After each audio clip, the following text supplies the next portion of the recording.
정말 가장 무더운 날씨에 저희가 또 이렇게 하나님을 예배하러 모일 수 있게 하심에 대해서 감사합니다. 아무리 덥다 해도 주님을 향한 우리의 마음은 절대로 막을 수 없음을 믿습니다. 그리고 또 이 시간에 참 감사하게도 저희 부산시 분들께서 저희와 함께 예배를 드리기 위하여 이 시간 와주셨습니다. 그래서 오늘은 특별히 시분들과 함께 연합으로 예배를 드리기를 원합니다. 이 시간 정말 주님께서 우리에게 주신 은혜들, 내가 주님께 정말 많은 것들을 받아 누리면서도 내가 그 감사함에 대해서 미처 깨닫지 못하고 살았던 것들에 대하여 우리가 한 번 더 생각해보며 그 모든 것들에 대해서 주님 정말 모든 것이 하나님의 은혜였습니다. 모든 것이 하나님께 감사하여야 될 주님의 은혜입니다 라고 우리가 고백함으로 나아가는 시간 되기를 원합니다.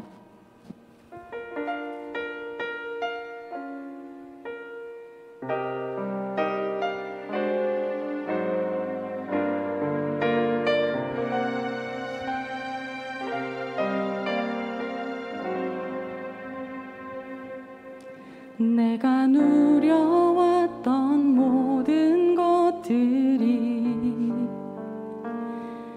내가 지나왔던 모든 시간이, 내가 걸어왔던 모든 순간이 당연한 것 아니라 은혜였소. 아침 해가 뜨고 저녁에 노을, 봄의 꽃향기와 가을의 열매,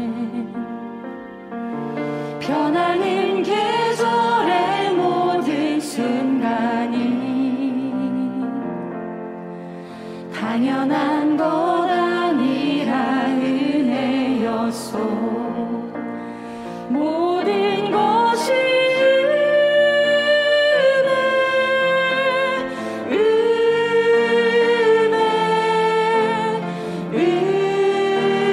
은혜 한없는 은혜, 내 삶에 당연한 건 하나도 없었던 것을, 모든 것이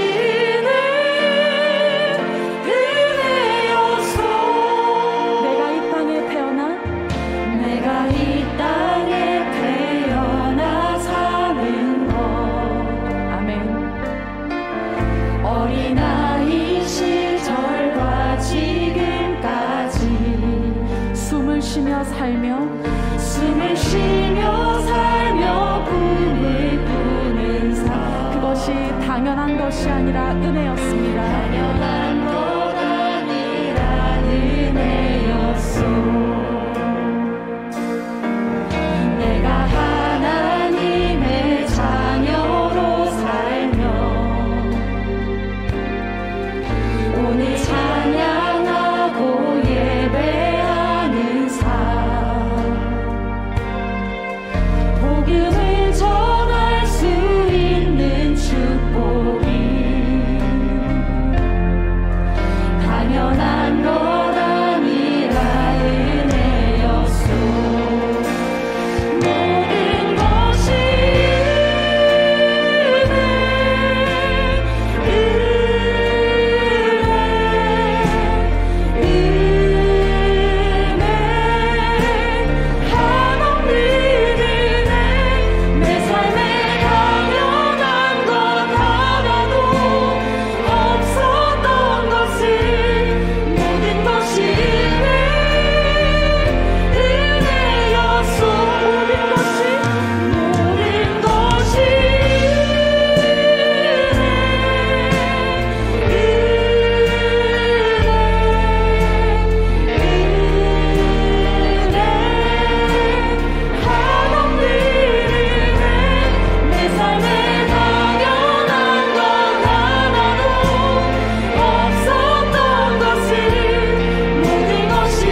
하시며 이 자리에 앉아 있는 그 모든 것들이 그저 당연한 거라고 생각하며 사십니까? 여러분, 지금까지 태어나서 내가 살아왔던 그 모든 순간들이 당연한 것이었나요? 기쁜 일들, 슬픈 일들, 너무나도 마음 아팠던 일들, 두 번 다시 돌이키기 싫은 그 아픈 상처들도 여러분, 그 모든 것은 당연한 것이 아니라 주님의 은혜였습니다. 하나님께서 나를 사랑하시고 여러분을 사랑하셔서 여러분들을 위하여 예비하셨던 그 모든 순간들, 그 모든 섭리들이 온전한 주님의 은혜였음을 우리가 믿으며 나아갔으면 좋겠습니다. 이 시간 한번 주님 앞에 기도함으로 나아갔으면 합니다. 주님, 나를 위하여 주님께서 그 모든 것들을 예비하신 그 모든 것들이 내가 주님의 은혜임을 믿습니다. 내가 살아가는 순간들, 내가 숨을 쉬는 순간들, 내가 한 걸음 한 걸음 내딛는 그 모든 순간들까지도 다 주님께서 나를 위하여 계획하신 주님의 선물 같은 은혜임을 주님 내가 기억하며 정말 주님의 은혜로 내가 이 삶을 살아갈 수 있게 해달라고, 정말 내가 주님의 은혜로 정말 이 예배를 드릴 수 있게 해달라고 우리 함께 기도함으로 나가시기 원합니다.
여러분 삶의 모든 것들이 하나님의 은혜이심을 고백하십니까? 그렇다면 이 시간 정말 나에게 그 모든 은혜를 베풀어 주신 우리 하나님을 기쁨으로 찬양하길 원하는데요. 여러분 그 모든 은혜들을 누리고 사시면서 그냥 앉아서 찬양하십니까?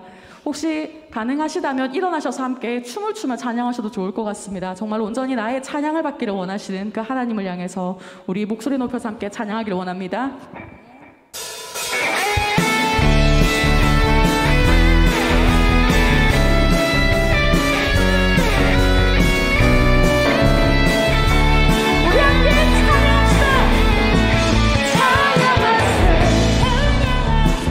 찬양하세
되심을 믿습니까?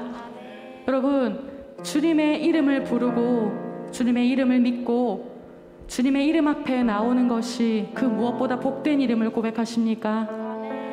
여러분, 이 시간 은혜의 자리에 나오신 것이 정말로 얼마나 복된 것인지를 이 시간 다시 한 번 더 찬양하며 나아가기를 원합니다.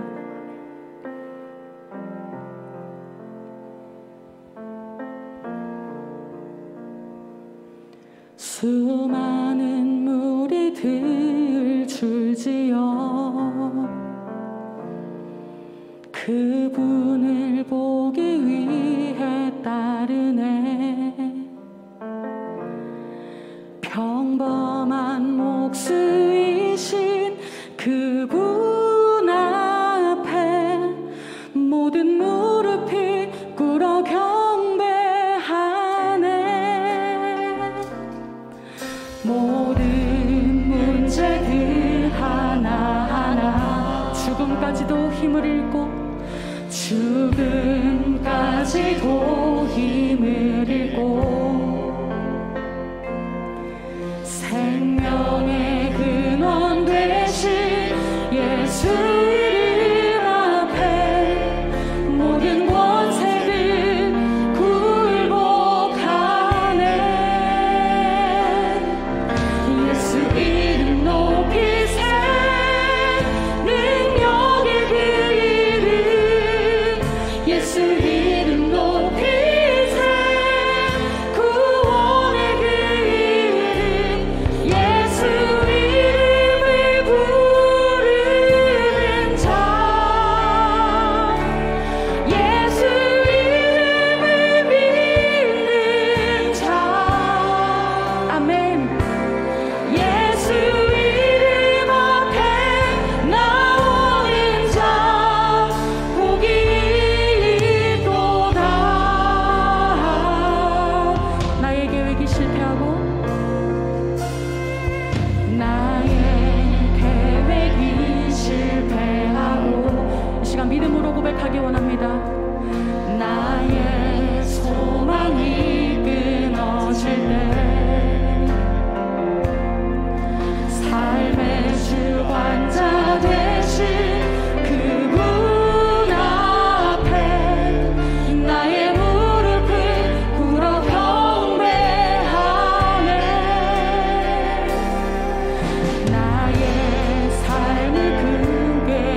찬양합니다.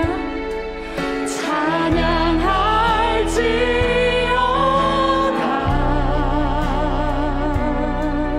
주님께서 우리에게 승리를 주셨습니다.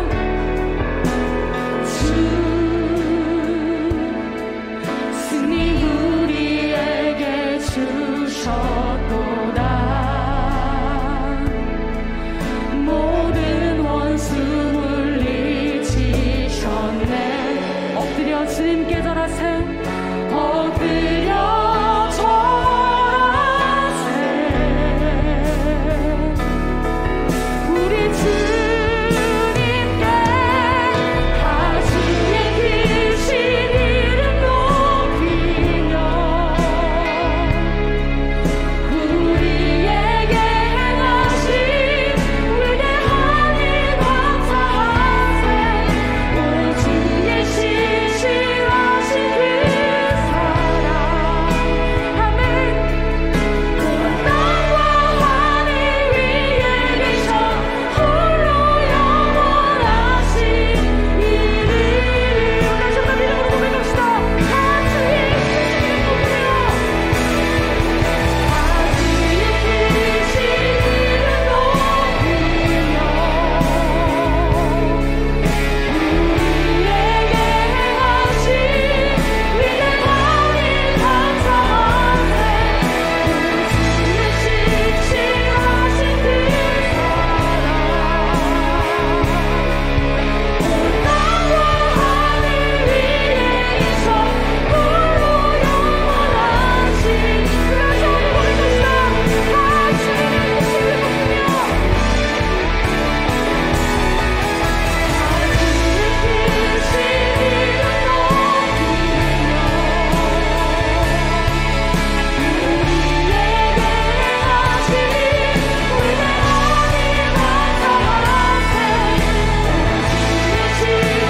가주의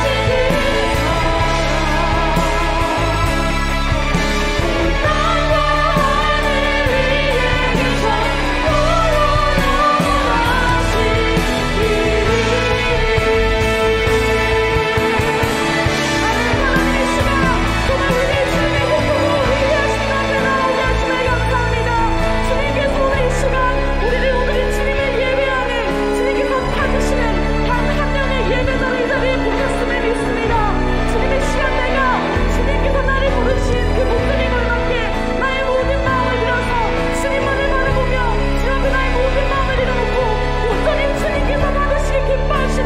온전한 예배를 주님 앞에 드리기를 소원합니다. 주님의 시간 내가 주님 앞에 무릎 꿇고 엎드리게 하시고 내가 주님의 이름만을 높이 높여드리게 하시고 정말 내가 주님의 위대하신 이름만을 부르며 주님을 찾으며 내가 주님께 예배하며 나아가시길 주님 인도해 주셔서 이렇게 기도하러 나아가시겠습니다. 주님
함께 말씀 좀 보도록 하겠습니다. 시편 87편입니다.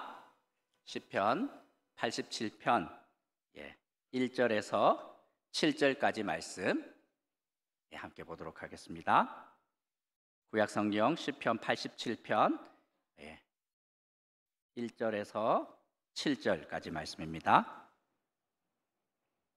제가 본문을 잘못 드린 것 같은데 시편 87편입니다. 혹시 모바일 있으면 보시면 좋겠습니다. 구약성경 시편 87편 1절에서 7절까지 말씀 한 절씩 교독하시고 마지막 절은 다 같이 읽도록 하겠습니다. 다 찾으셨나요? 예. 그의 터전이 성산에 있으며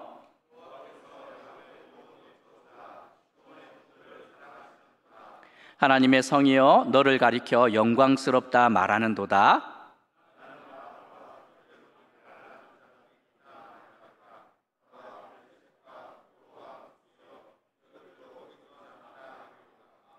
시온에 대하여 말하기를 이 사람 저 사람이 거기서 났다고 말하리니 지존자가 친히 시온을 세우리라 하는도다.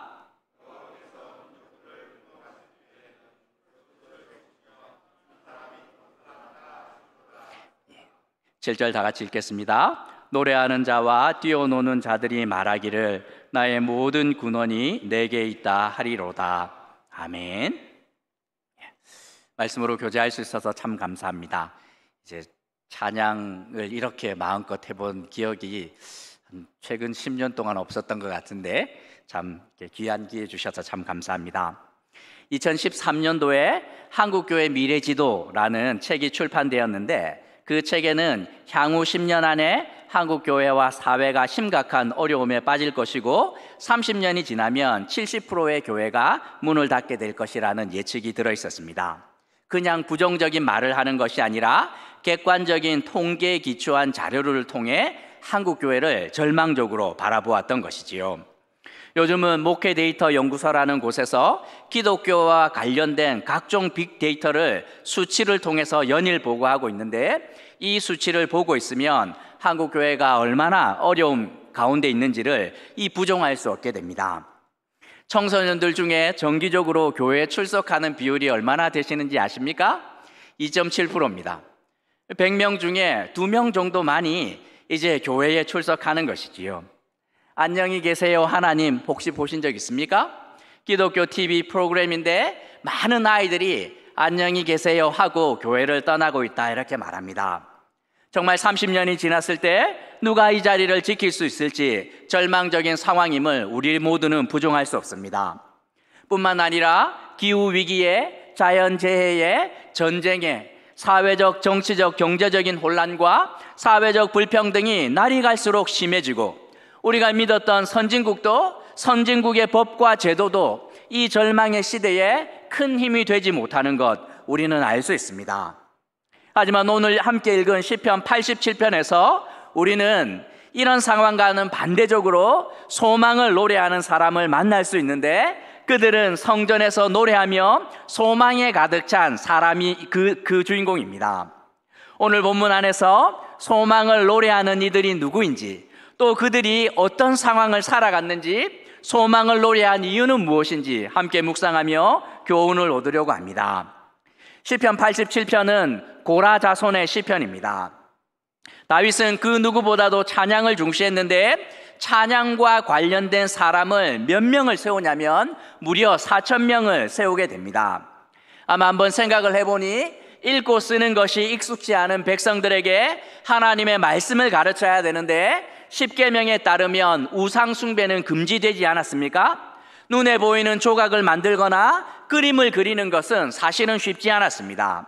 그러니 가장 손쉬운 방법 가운데 하나는 노래 가사에 하나님을 아는 지식과 간증을 담아서 모든 사람들로 하여금 널리 부를 수 있도록 하는 것이 왕으로서 신앙교육을 시킬 수 있는 가장 좋은 방법 가운데 하나였기 때문에 무려 4,000명의 사람을 세우게 되지요.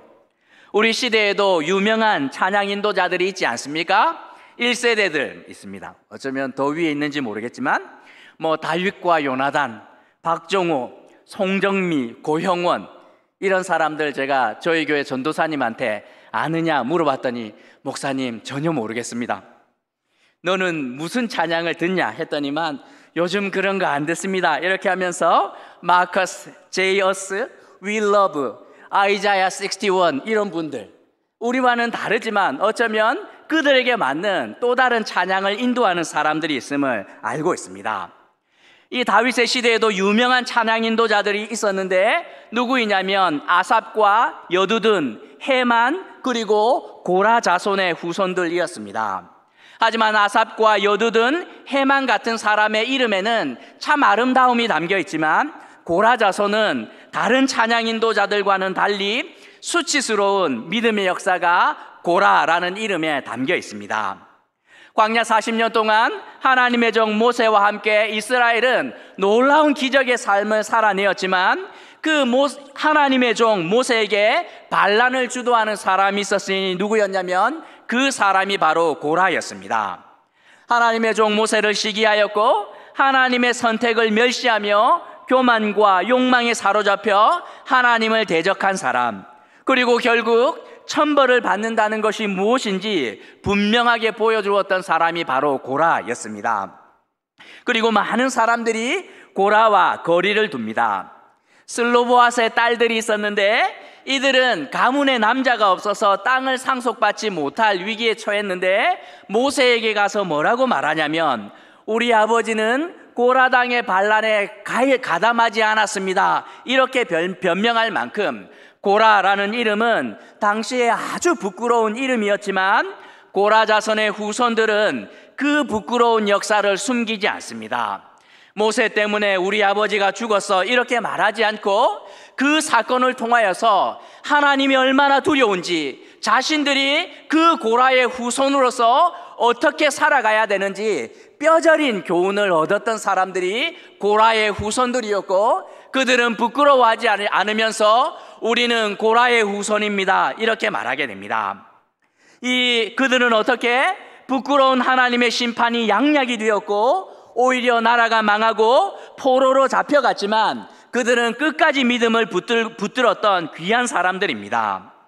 150편이 되는 시편 가운데 10%에 해당되는 15편의 시편을 고라의 자손들이 쓰게 되는데, 유명한 시편 가운데 하나 42편이 고라 자손의 시편입니다. 목마른 사슴 시냇물을 찾아 헤매이듯이, 그것이 바로 이 고라 자손의 신앙 고백이라 할 수 있지요. 뿐만 아니라 이 사람들은 놀라운 경험들을 하게 되는데, 여호사밧 시대에 아람이라는 나라에서 공격을 해왔는데 군대의 힘으로 그들을 막을 수 없는 상황에 처하게 됩니다. 왕으로서 군대를 동원해서 적들을 쳐내어야 되는데 능력이 부족합니다. 얼마나 무기력했겠습니까? 하나님 앞에 나가서 울고 또 울며 하나님 어떻게 하면 좋겠습니까? 고백을 했는데 하나님께서 군대 보낼 필요 없고 하나님이 얼마나 놀라운 능력을 갖고 계신지 보여주겠다 이렇게 말씀하시면서 역사에 없는 놀라운 기적을 베푸시게 되는데, 그 주인공들이 고라 자손의 후손이었습니다. 하나님께서 뭐라고 말씀하시냐면 군대 필요 없고 찬양팀만 앞에 보내면 된다 하고 사람들을 선출하게 되는데 그 중심에 고라 자손이 서게 됩니다. 이것은 그냥 예배를 인도하는 정도가 아니라 앞에 누가 있냐면 아람 군대가 있어요. 그리고 그 앞에 이스라엘 군대가 있고 뒤에서 찬양팀이 응원을 하는 것이 아니라 자신들의 찬양을 통해서 하나님이 싸우지 못하면 나라가 멸망하게 되는 그런 운명을 지고 찬양으로 군대를 맞서야 되는 경험을 고라 자손들이 하게 되지요. 얼마나 두려웠겠습니까? 자신들이 고백하는 찬양이 간증을 넘어서 능력이 되지 않으면 자신들도 죽고 나라도 망하게 되는 것이었습니다. 두려움 가운데 고라 자손은 그 아람 군대 앞에 서서 믿음의 고백으로 간증을 넘어 찬양을 하였는데 하나님이 싸우시는 것을 목도하게 됩니다. 그 찬양이 하나님의 마음을 움직이고 그분을 하여금 일하도록 만들었는데 아람 군대를 직접 물리치는 것을 찬양하며 목격하였던 사람들이 고라 자손이었던 것이지요. 뼈저리게 깨닫게 됩니다. 우리의 찬양은 단순한 노래가 아니라 그냥 이렇게 추임새 정도가 아니라 하나님의 보좌를 흔드는 능력이 있구나, 이것은 하나님으로 하여금 일하게 하는 놀라운 능력이 있구나 하는 깨달음을 얻었던 사람들이 고라 자손들이었습니다. 그러면 우리는 어떤 상황 가운데 고라 자손이 하나님을 찬양하고 있는지 살펴보아야 합니다. 1절과 2절에서 보면 예루살렘의 과거가 얼마나 영광스러웠는지 노래합니다.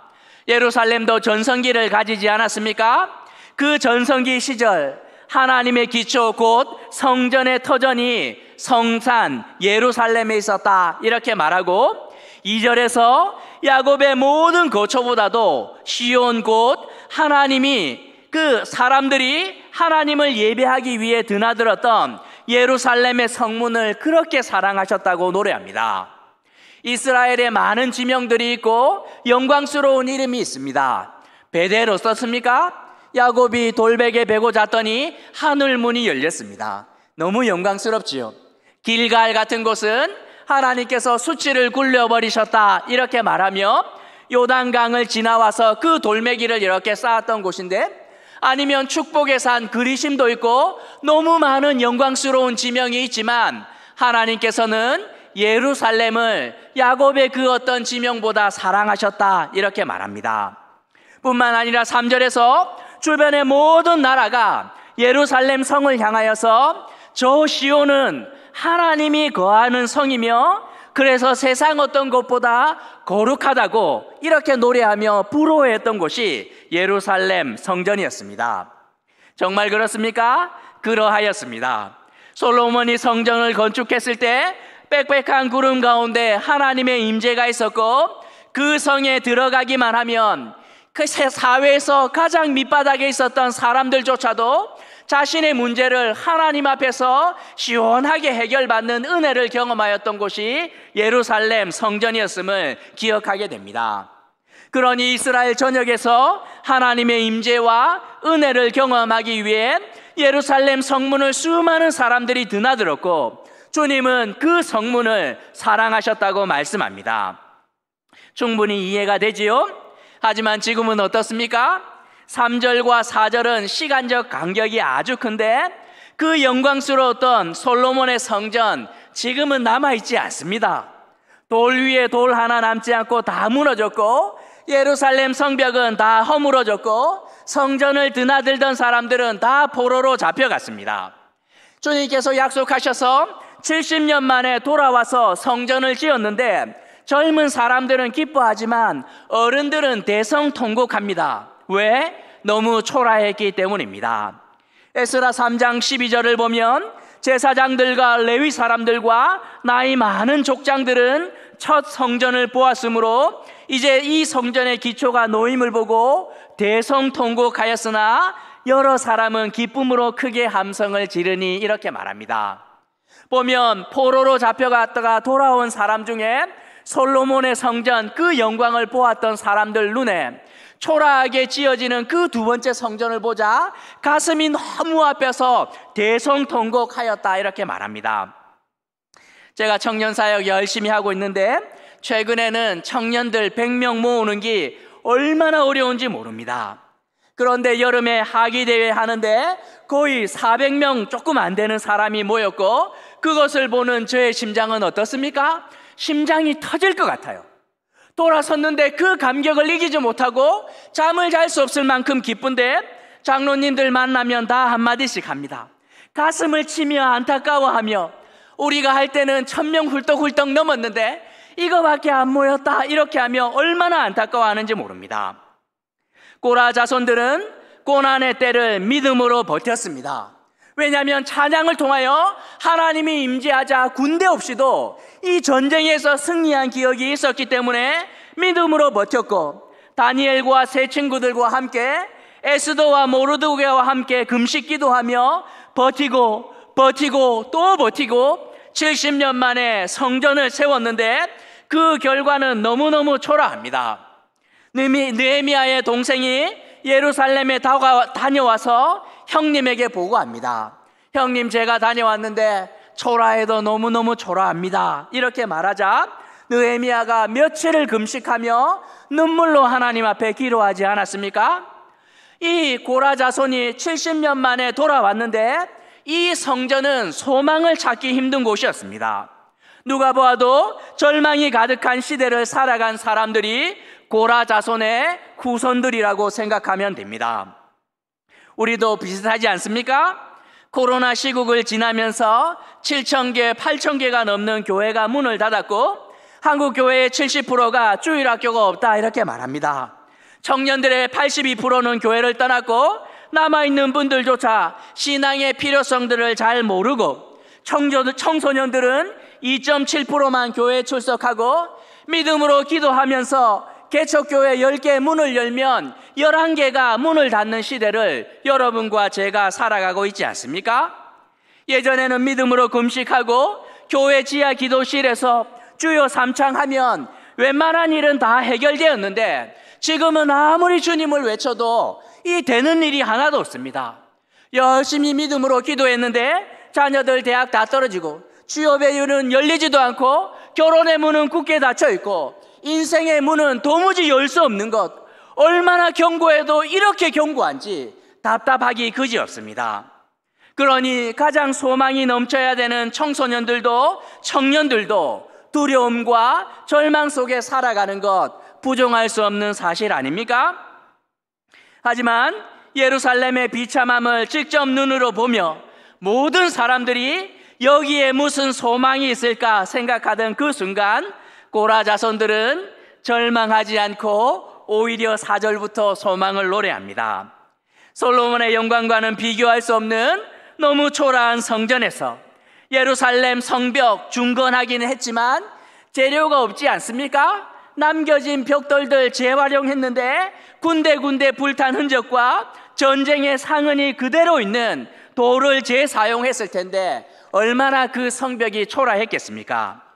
하지만 바로 이 비극의 현장 가운데 고라 자손은 절망하지 않고 소망을 노래합니다. 4절에서 뭐라고 말합니까? 라합, 애굽을 말합니다. 라합과 바벨론과 블레셋과 두로와 구스, 이 모두들은 이스라엘의 주변 나라들이며 동시에 이스라엘을 가장 많이 괴롭히고 하나님을 조롱했던 나라들인데 이 나라 사람들이 와서 뭐라고 이야기를 하냐면 나도 예루살렘에서 났다, 나도 예루살렘 출신이야, 이렇게 말하면서 이 예루살렘에 소속된 것을 자랑하는 일이 이 초라한 성전에서 일어날 것이라고 노래하고 있습니다. 그리고 시온성에 대해서 말하기를 5절과 6절에서 이 사람도 저 사람도 시온에서 태어났다 말하고 새로운 생명들이 바로 초라해 보이는 하나님의 성전에서 태어날 것이라고 말하고 있습니다. 시온에 거하는 사람들의 수를 세고 등록하는 일이 예루살렘 그 비극의 현장에서 있을 것이라고 말하고 있습니다. 시골 교회 한번 가보신 적 있나요? CTS PD 하고 있는 형제 제가 알고 있는데 가끔씩 만나서 소식을 전해주는데 가슴이 많이 아픕니다. 그 형제가 맡은 프로그램 중에 하나는 아주 이렇게 열악한 환경에 있는 교회를 찾아다니는 그 일을 했는데 어느 날 시골에 있는 교회를 갔는데 정말 아무것도 없습니다. 차트 압니까? 차트. 우리 어르신 차트 아시죠? 차트 이렇게 전지 붙여서 아이들이 찬양할 수 있도록 OHP 필름도 아니고 빔 프로젝트도 아니고 예전에 수십 년 전에 아이들 주일학교 할 때 바람 불어도 괜찮아요 그거 차트 글씨 써서 붙여놓은 그것이 그대로 있는데 목사님이 얘기했다는 거예요. 그 형제를 앉혀놓고 제 평생의 소원이 하나 있는데 이 차트 넘겨가며 이 교회에서 아이들과 함께 노래 한번 해보는 것입니다 말했다는 것이. 장례식을 기다리는 어르신들은 많은데 유아 세례 이제 어떻게 하는지 기억이 나지 않는다 이렇게 말했는데 그런 교회에 다시 새로운 생명이 태어나고 유아 세례 명부에 아이들의 이름이 하나 둘씩 새로 올라가는 것 우리가 기대할 수 있습니까? 그런 절망의 시대를 고라 자손이 보았지만 뭐라고 말하냐면 하나님 그렇지 않습니다. 절망적인 이 상황 가운데 새로운 생명이 태어나고 시온에 하나님의 백성의 이름이 등록되는 일이 반드시 일어날 것입니다 하고 노래하고 있는 것이지요. 주변 사람들이 볼 때 지존자가 시온을 다시 세우려는 보다 할 만큼 놀라운 일이 장차 이곳에서 일어날 것이라고, 그리하여서 결국 시온은 노래하는 자와 뛰어노는 자들로 가득하게 될 것이라고 7절에서 고라 자손들은 절망 가운데 소망을 노래하고 있습니다. 너무나 귀한 믿음의 고백 아닙니까? 정말 이렇게만 된다면 얼마나 좋겠습니까? 하지만 안 되면 누가 책임질 거예요? 많은 사람들이 긍정의 힘을 믿습니다. 부정보다는 좋으니 다 잘 될 것이다 이렇게 말하지만 안 되면 누가 책임질 겁니까? 제가 2006년에 아내와 함께 영국으로 유학을 가야 됐었는데 이제 제 인생에 모험을 해야 됩니다. 13평짜리 아파트 전세 4,500 뽑아서 아내와 저와 돌갓진한 딸 하나 데리고 이제 영국에 가서 공부를 해야 되는데 1년 딱 버틸 수 있는 돈이었는데 이거 가지고 박사 공부까지 마쳐야 되니 하나님의 특별한 은혜가 없으면 어쩌면 실수하면 1년도 못 버티고 돌아와야 되는 것이지요. 제가 대학부 사역을 했는데 아이들한테 말했습니다. 5년 내가 열심히 사역했는데 이제 떠난다 이야기를 했더니 송별회 하면서 학생들이 와서 저한테 다 이야기해 주었습니다. 전도사님 다 잘 될 겁니다. 걱정 마세요. 하나씩 둘씩 전부 다 와서 그런 말 했는데 제가 막 화가 났습니다. 불러다 놓고 이야기했지요. 와봐, 다 잘 될 거라 이야기를 했는데 안 되면 네가 책임질 거야? 내가 지금 전세금 다 뽑아서 3명의 인생이 걸려 있는데 잘 될 거라고 이야기를 했는데 안 되면 네가 책임질 거냐고. 아이들이 긴장하면서 아무도 전도사님 잘 될 것입니다 말하는 아이가 하나도 없었습니다. 그런데 딱 한 명, 형제, 아주 이렇게 예배 참석 잘 안 하는 형제였는데 그 형제가 눈도 깜짝하지 않고 와서 이야기를 합니다. 전도사님 다 잘 될 겁니다. 걱정하지 마세요. 이야기했습니다. 안 되면 네가 책임질 거니? 전도사님 제가 책임질 거예요. 어떻게 책임질 건데? 제가 기도하면 되잖아요. 나가 계신 동안 기도하면 하나님이 도와주실 텐데 걱정하지 마시라고. 그리고 전도사님 잘생겼잖아요. 잘생기면 다 잘 될 거랍니다. 얼마나 위로가 되었는지 모릅니다. 얘가 소망을 말하는데 얘가 말하는 것은 근거가 있구나. 그리고 그 형제는 실제로 저를 위해서 기도했습니다. 그리고 다시 만났는데 정말 기도하고 있었고 그 기도가 저의 가정을 지켰음을 분명하게 알게 되었던 것이지요. 하나님을 움직이는 그 기도 있으니 어디 가도 형통하게 되는 은혜 제가 경험하게 되었던 것입니다. 고라자손은 찬양을 인도하는 영적인 지도자로서 절망 가운데 있는 백성들에게 절망을 말하는 것보다 소망을 노래하는 것이 좋으니 걱정 마세요. 다 잘 될 겁니다. 그냥 빈말을 하고 있는 것이 아니라는 말입니다. 7절에서 고라자손이 소망을 노래하고 있는 근거는 분명한데 7절에서 나의 모든 근원이 너에게 있다 하리로다. 주님, 우리의 모든 근원이 소망과 모든 것이 시온 곳 하나님이 임재하시는 이곳에 있기 때문에 우리는 소망을 노래할 수 있습니다 하고 그 근거를 말하고 있는 것이지요. 소망의 이유가 하나님의 임재가 있는 시온성, 거룩한 성 예루살렘에 있다고 고백합니다. 예루살렘은 사실 산이 아니라 언덕입니다. 높이가 750m밖에 되지 않는, 금정산 높이가 얼마나 되는지 아세요? 800m입니다. 800m. 그냥 금정산보다도 작은 그냥 이렇게 평범한 언덕이라고 생각하면 되는데 바로 이 평범한 언덕에서 아브라함이 아들 이삭을 믿음으로 드렸고 다윗이 교만하며 백성의 수를 헤아리다가 하나님의 진노를 경험할 때 오르난의 타작마당에서 회개하자 하나님의 진노가 멈춥니다. 사람들 눈에는 예루살렘 언덕은 별 볼 일 없는 장소였는지 모르겠지만 그 언덕은 하나님이 친히 찾아오셔서 당신의 백성들을 야단도 치시고 책망도 하시지만 용서와 회복과 영광이 있는 곳이라고 성경은 말씀하고 있습니다. 믿음의 고백과 회개와 용서와 은혜가 동시에 있는 곳, 부족하고 연약한 당신의 백성들을 완전하신 하나님 아버지께서 만나시는 이 작은 언덕이 예루살렘이었고 바로 이 자리에 솔로몬은 하나님의 성전을 지었고 하나님의 법궤가 여기 들어옵니다. 고라자손이 소망을 노래하는 이유가 무엇입니까?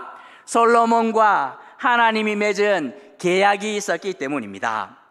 이 솔로몬이 하나님께 뭐라고 말하냐면 역대하 6장에서 만일 주의 백성 이스라엘이 주께 범죄하여 적국 앞에 패하게 되므로 주의 이름을 인정하고 주께로 돌아와 이 성전에서 주께 빌며 간구하거든 주는 하늘에서 들으시고 주의 백성 이스라엘의 죄를 사하시고 그들과 그들의 조상에게 주신 땅으로 돌아오게 하옵소서 하는 계약을 맺게 됩니다. 솔로몬은 지혜의 왕 아닙니까?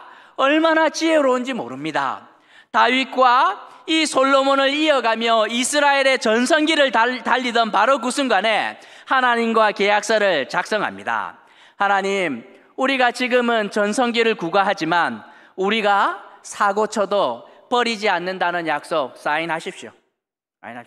주님께서 동의하고 사인하지 않았습니까? 아들이 와서, 공부 잘하는 아들이 와서 아빠와 약속 맺습니다. 이번에 아빠 전교 1등 할 것 같은데 1등 하면 핸드폰 사줄 거예요. 사인하세요. 얼마든지 할 수 있지요. 그런데 이 아이가 두 번째 조항을 하나 더 썼습니다. 혹시나 내가 전교에서 꼴등을 하고 가출하고 사도 쳐도 절대로 버리지 않는다고, 살아 끝까지 사랑할 거라고 약속하세요. 사인까지. 솔로몬이 그것을 한 것이지요. 고라 자손은 하나님과 솔로몬이 맺은 그 계약이 얼마나 강력한 힘을 갖는지 알았던 것입니다. 시간이 되면 여러분은 시편 88편을 묵상해 보면 참 좋을 것이라 생각합니다. 87편 이어서 있는데 150편의 시편 중에서 가장 절망적인 시편이 시편 88편입니다. 마지막 절에서 이렇게 되는데 이런 일이 물같이 종일 나를 애우며 함께 나를 둘러싼나이다. 주는 내게서 사랑하는 자와 친구를 멀리 떠나게 하시며 내가 아는 자를 흑암에 두셨나이다 고백합니다. 어둠이 나의 친구가 되는, 그래서 하나님의 이름을 부를 수 없는 가장 절망적인 순간을 경험하였던 자들이 고라 자손이었는데, 보면 그 가운데 어떻게 그들은 하나님 앞에 나아가게 되냐면 시편 42편 1절입니다. 절망적인 순간 가운데 어떻게 회복하게 됩니까?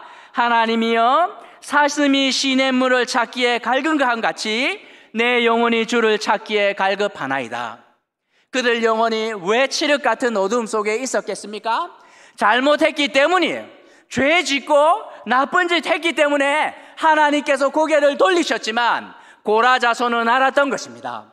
솔로몬이 하나님과 맺은 언약 가운데 우리가 그 어떤 어둠의 자리에 있다 할지라도 우리가 회개하고 하나님께 돌아서기만 하면 우리를 만나준다고 주님 약속하였고, 사람의 무엇을 강구하지 않고 사슴이 시냇물을 찾는 것처럼 우리의 영혼이 주님만을 찾습니다, 이렇게 고백하였는데 어떤 일을 경험하게 됩니까?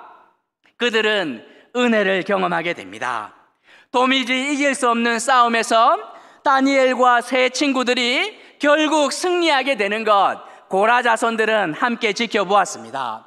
풀무불에도 들어가고 사자굴에도 들어갔지만 결국에선 살아나오는 것들 보았고, 하만의 위협 앞에 모르드게와 에스더가 죽으면 죽으리라 고백하고 이스라엘 민족이 금식에 동참하자 어떻게 거기에서 승리하게 되는 영광, 그들은 경험하게 됩니다. 고라 자손은 알았던 것이지요. 솔로몬과 하나님이 맺은 이 계약이 얼마나 강력한 힘을 갖고 있는지, 이 사람이 손으로 만든 성전이나 성벽이 중요한 것이 아니라는 것을 알았던 것입니다.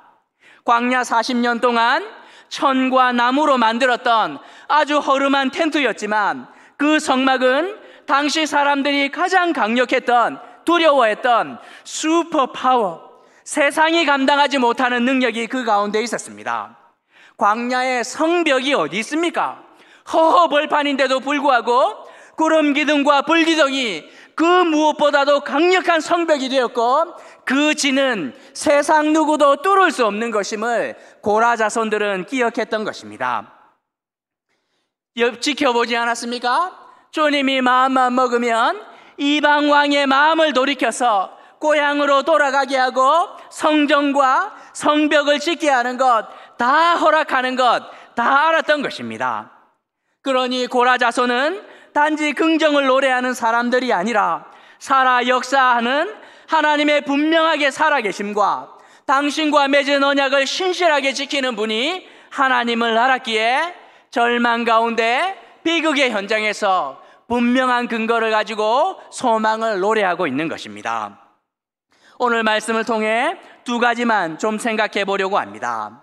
먼저는 우리에게 믿음이 있다면 절망을 절망히 하지 않고 소망을 노래하는 사람들이 되어야 한다는 것입니다. 현실에 눈을 감으라는 말이 아닙니다. 우리가 처한 현실을 온전히 보고 마치 현미경으로 보듯 문제를 잘 분석하고 분별해야 하지만 동시에 눈을 들어 하나님을 함께 보아야 한다는 말입니다. 우리가 소망을 노래할 수 있는 이유는 사람의 무엇 때문이 아닙니다. 주님이 원하실 때 그분이 원하시기만 하면 무슨 일이든 일어날 수 있는 일 아닙니까? 하나님이 가장 기뻐하는 일은 당신의 백성들이 믿음을 고백하는 일입니다. 우리가 눈물로 회개하고 주님의 품을 사모할 때 주님은 그 믿음을 통해 일을 하십니다. 유능한 사람 한두 명 늘어난다고 우리가 좀 더 많이 가지고 좀 더 높은 자리에 올라간다고 인생의 문제가 해결되지 않습니다. 오직 믿음의 고백이 우리에게 소망을 가져다 주는 것이지요. 예수님이 교회의 기초를 어디에 두었습니까? 주는 그리스도시요 살아계신 하나님의 아들입니다 고백했던 그 고백이 교회의 반석이 된다고 말하고 있습니다. 한국 교회가 힘을 잃는 이유는 사람이 없고 돈이 없어서가 아니라 이 고백이 사라지기 때문입니다. 우리의 고백이 정말 주님 대신 그리스도께 있어야 되는데 그 주대심이 그리스도께 있지 않고 부동산과 재물과 자녀 교육과 세상에서의 성공에 우리의 이 주대심을 두기 시작할 때 교회는 힘을 잃을 수밖에 없는 것입니다.